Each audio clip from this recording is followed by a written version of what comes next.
All right, that was 1 box of my vanilla pudding and 8 ounces of my Cool Whip. I'm now gonna come out with 8 ounces of my crushed pineapple right on into my dish. Also gonna do 1 can of pumpkin puree. This is a really easy, no-bake dessert idea, perfect for the fall. I've got 1 can of my already drained mandarin oranges. It's gonna go right there as well. And now I've got some pecan pieces for a nice little added crunch. You can definitely do a walnut or a pistachio here.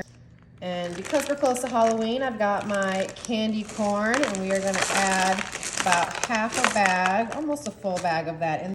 I've got some shredded coconut, and I did get the sweetened one, but you guys can do the unsweetened if you're trying to cut down on the sugar. We're gonna add some pumpkin pie spice to this, and we're gonna add that just all over everything. It's gonna be so delicious.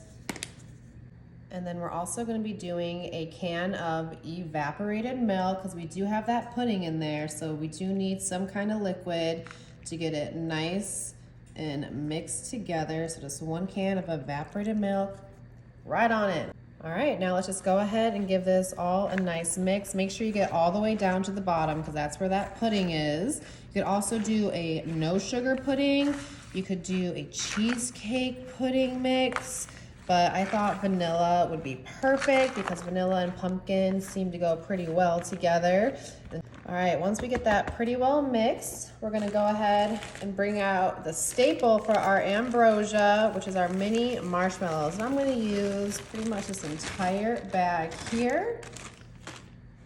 And then we're gonna give it all a nice mix together as well. That pudding is starting to set up and get nice and thick. This marshmallow is going to absorb the rest of that liquid. It's become such a delicious little no-bake treat that you can make ahead of time if you're heading to a party.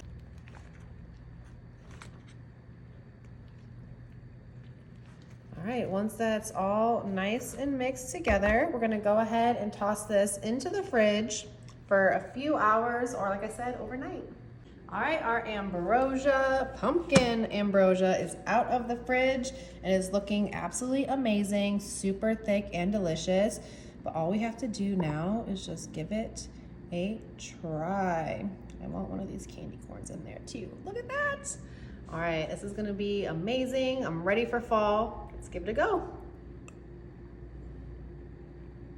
I don't even know how to describe that. All the different textures and flavors, so good. You definitely want to try this.